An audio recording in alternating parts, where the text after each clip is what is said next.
दोस्तों आज की इस वीडियो में हम दुनिया के जिस देश की बात करेंगे वहाँ बच्चे टैंकों के ऊपर खेलते हैं। ये दुनिया का एक पसमानदा और गरीब देश है, मगर दुनिया की सुपर ताकतें भी यहाँ आकर घुटने टेक देती हैं। गुज़श्ता 20 साल में जो मुल्क सबसे ज़्यादा खबरों में छाया रहा बिलाशुबा वो अफगानिस्तान है।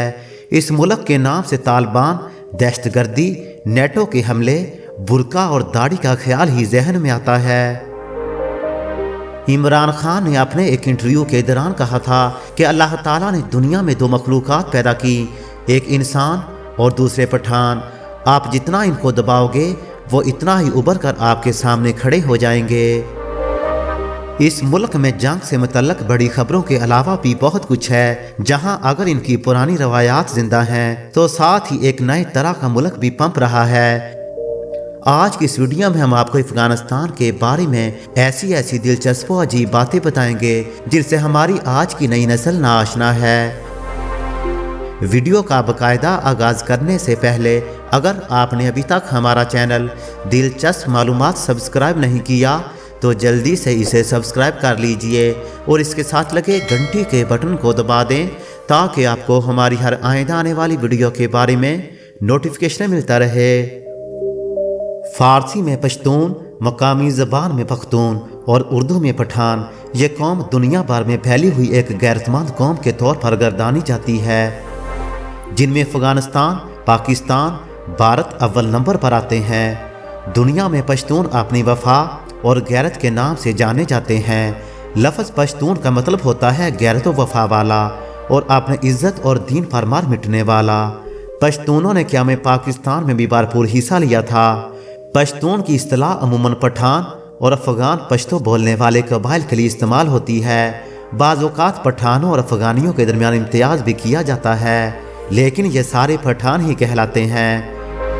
आपने कुरान पाक में हज़रत मूसा अलैहिस्सलाम के बारे में पढ़ा होगा कि एक मौका पर उन्होंने पत्थर पर अपना असा मारा तो 12 चश्मे फूट पड़े थे कि हर चश्मा बनी इसराइल के 12 कबीलों के लिए अलग अलग था।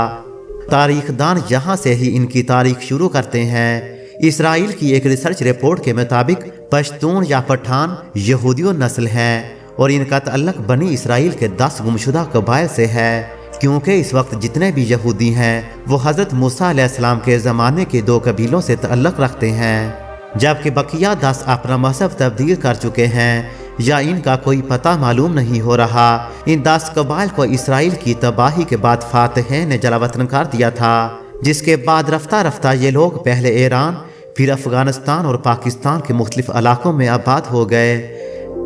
एक बात ये भी बयान की जाती है कि अफ़गान सुलेमान अलैहिस्सलाम के एक बेटे का नाम था और इनको जिन्नात की ज़बान से प्यार हो गया था, तो उन्होंने अपने वालिद हज़रत सुलेमान अलैहिस्सलाम से कहा कि आप जिन्नात को कहें कि मुझे अपनी ज़बान सिखाएं। हज़रत सुलेमान अलैहिस्सलाम ने अपने बेटे की दरख्वास्त कबूल की और जिन्नात को हुक्म दिया कि अफ़गान को जिन्नात की ज़बान सिखाई जाए। वो ज़बान बाद में पख्तनों के नाम से मशहूर हुई और वहीं से लफ्ज़ पख्तून बन गया। सबसे बड़ी अजूबा खेज़ बात यह है कि इनमें यूसुफ ज़ई, यूसुफ के बेटे, दाऊद खेल, दाऊद के बेटे, मूसा खेल, मूसा के बेटे और सुलेमान खैल यानी सुलेमान के बेटे समझे जाते हैं, लेकिन इसकी तस्दीक करना बहुत ही मुश्किल है कि मूसा खेल, दाऊद खेल, यूसुफ ज़ई, सुलेमान खैल वगैरह का कदीम पस मंज़र क्या था। अफ़गानिस्तान वस्ते एशिया और जनूबी एशिया में वाक़े एक ज़मीन बाद मुल्क है जिसका सरकारी नाम इस्लामी जमहूरिया अफ़गानिस्तान है, जिसके जनूब और मशरक़ में पाकिस्तान, मगरब में ईरान, शमाल मशरक़ में चीन, शमाल में तुर्कमानिस्तान, उज़्बेकिस्तान और ताजिकिस्तान शामिल हैं। इर्द गिर्द के तमाम ममालिक से अफ़गानिस्तान के तारीख़ी, मजहबी और सकाफ़ती तअल्लुक़ बहुत ही गहरा है। सन 1919 में शाह अमानुल्लाह खान की क़यादत में अंग्रेज़ों से अफ़गानिस्तान ने आज़ादी हासिल की, जिसके बाद अफ़गानिस्तान सही मानों में एक मुल्क बन गया। अफ़गानिस्तान का ज़्यादातर रकबा पहाड़ी और पथरीला है, इस वजह से किसी भी बैरूनी ताकत का यहाँ कब्ज़ा रखना मुश्किल होता है और लोग ज़्यादातर कबायली हैं, इसलिए कभी बैरूनी ताकतों को तस्लीम नहीं करते। नतीजा ये है कि इस मुल्क को कभी भी लंबे अरसे के लिए अमन नसीब नहीं हो सका। افغانستان کی آبادی 3 کروڑ 70 لاکھ افراد پر مشتمل ہے اور یہ آبادی کے لحاظ سے دنیا کا 37واں بڑا ملک ہے۔ افغانی اپنا نیا سال نوروز بہار کے پہلے روز 21 مارچ کو مناتے ہیں۔ زمانہ قبل از اسلام سے منائے جانے والے تہوار نوروز کے استقبال کے لیے ہزاروں لوگ شمالی شہر مزار شریف میں جمع ہوتے ہیں۔ مقامی طاقتور لوگ نئے برس کی خوشی اور بہار کی آمد کے استقبال کے لیے ایک اسلامی پرچم بلند کرتے ہیں۔ اگر یہ جھنڈا بغیر زیادہ لہرائے ہوئے سیدھا کھڑا ہو جائے تو اسے آنے والے مہینوں کے لیے ایک اچھا شگون مانا جاتا ہے۔ افغانستان کا قومی کھیل بزکشی کہلاتا ہے، جو دنیا کا سب سے زیادہ خطرناک کھیل ہے۔ افغانستان چاہتا ہے کہ اس کے قومی کھیل بزکشی کو اولمپک گیمز میں شامل کیا جائے۔ بزکشی سب سے زیادہ خطرناک کھیلوں میں اس لیے شامل ہوتا ہے کیونکہ اس میں لوگ گھوڑوں پر سوار ہو کر بکرے کی لاش کو اٹھانے کی کوشش کرتے ہیں اور پھر اسے لے کر اپنے پالے میں ڈالتے ہیں۔ افغانستان کے شمال میں یہ کھیل صدیوں سے کھیلا جاتا ہے۔ یہ کھیل پہلے مالدار جنگجو حریفوں کا شوق ہوا کرتا تھا، لیکن اب اسے نجی موبائل اور ایئر لائن کمپنیاں مالی مدد فراہم کر رہی ہیں۔ لیکن یہ کھیل کمزور دل والوں کے لیے نہیں اور خواتین تو اس کے متعلق سوچ بھی نہیں سکتی۔ دنیا میں سب سے پہلے آئل پینٹنگ یورپ کی نشاد ثانیہ میں نہیں بلکہ 650 قبل مسیح افغانستان کے بامیان کے غاروں میں بنی تھی۔ افغانستان کے جنوب میں قندار کے ہوائی اڈہ کی ہوائی پٹی دنیا کی مصروف ترین پٹی ہے۔ اسی جگہ پر نیٹو کے رکن ممالک کے علاوہ ایک واحد مکمل ایئر ٹریفک نظام بھی قائم ہے۔ گزشتہ برس امریکہ کے 30,000 اضافی فوجیوں کی آمد سے پہلے یہ ہوائی اڈہ اور بھی مصروف ہو گیا کیونکہ فوج کے ساتھ ساتھ سویلین مقاصد کے لیے بھی اس کا استعمال ہوتا ہے۔ افغانیوں کی ایک کہاوت ہے کہ جس کا قندھار پر کنٹرول ہوتا ہے وہی افغانستان پر راج کرتا ہے۔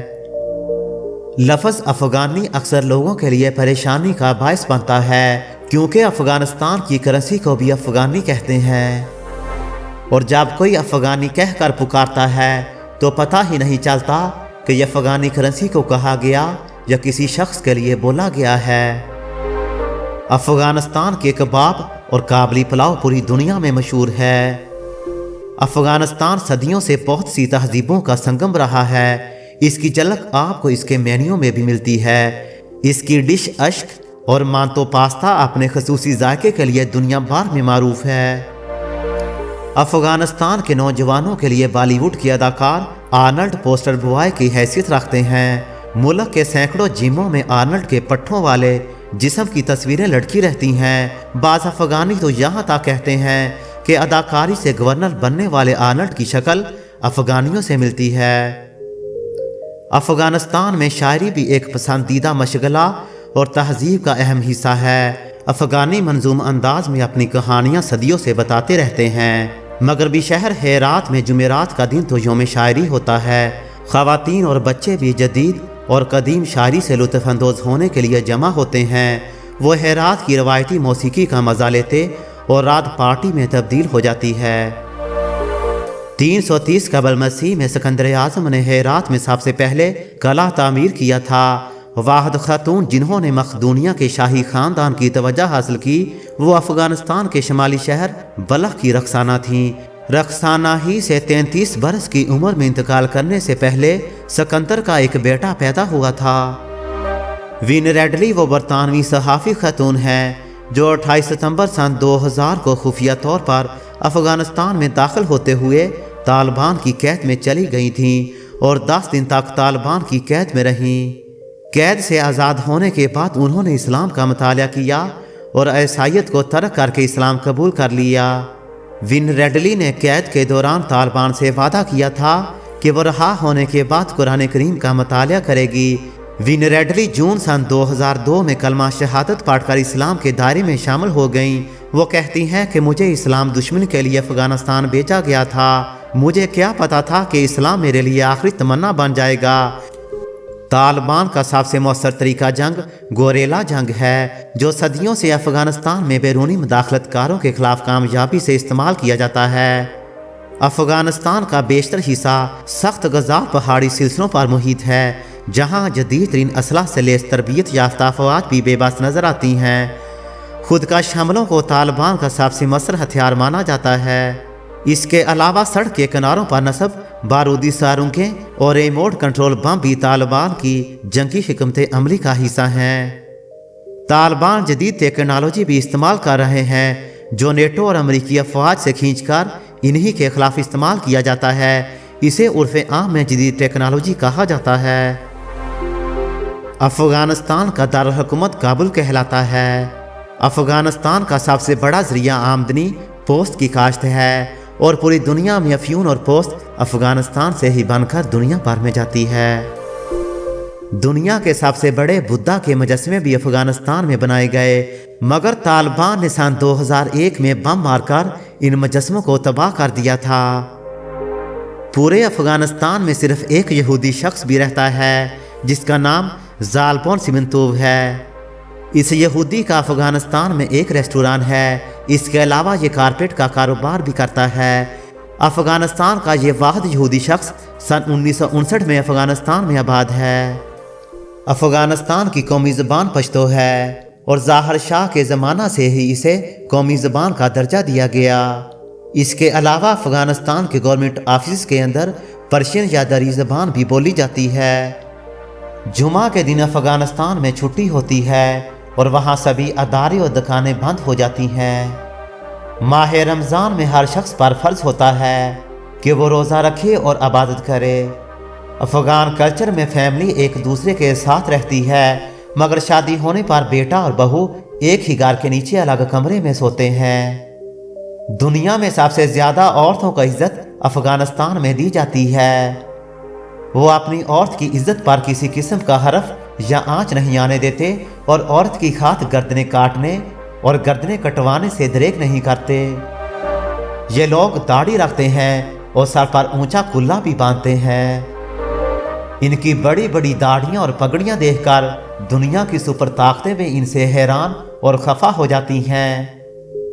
कतर के दारुल हुकूमत दोहा में जब अमेरिका ने अफ़गानियों के साथ मुज़ाकरात किए तो तालिबान भी खसूसी तौर पर अफ़गानिस्तान से दोहा के अंदर शिरकत के लिए आए। पूरी दुनिया के मीडिया ने इन अफ़गानियों को घेर लिया।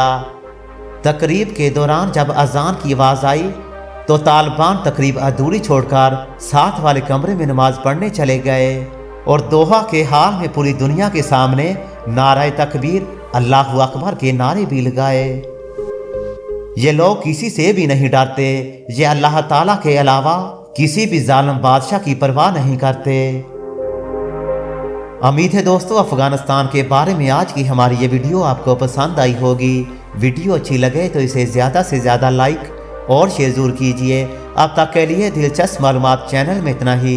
बिलाल अहमद को इजाज़त दीजिए। अल्लाह हाफिज़।